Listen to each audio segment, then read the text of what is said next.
Law का syllabus बहुत ज्यादा है, इसीलिए आप फेल नहीं हो रहे, बल्कि इन 5 कॉमन मिस्टेक्स की वजह से हो रहे हो। तो मेक श्योर कि आप एंड तक वीडियो को देखें, बिकॉज लास्ट वाले पॉइंट के लिए मैं एक सीक्रेट शेयर करने वाली हूं।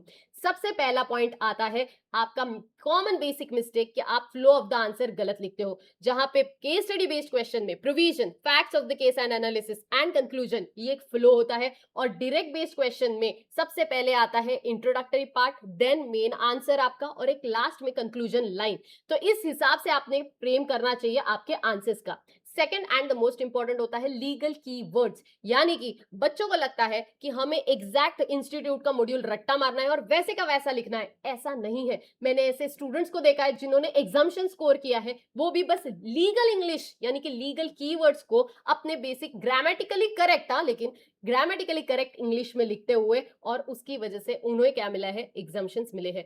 तीसरा आता है कॉन्सेप्ट का एप्लीकेशन। क्वेश्चन कुछ और पूछ रहा है, आंसर आप कुछ और दे रहे हो, गलत प्रोविजन आप लगा रहे हो क्वेश्चन में, तो आपको मार्क्स नहीं मिलने वाले।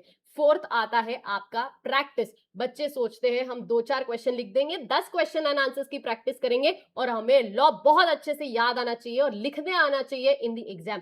ऐसा नहीं होने वाला, बिकॉज आपको समझना है जब आप 200-300 क्वेश्चंस की प्रैक्टिस करोगे, तब जाके वो स्किल डेवलप होगा, और वो स्किल डेवलप होगा तभी आपको एग्जाम में सारी चीजें अच्छे से लिखना पॉसिबल है। And last and the most important, right presentation. और अगर आप वो जानना चाहते हो तो कमेंट करो प्रेजेंटेशन, और बहुत ही एक अच्छा सीक्रेट आपके डीएम में आपको मिल जाएगा।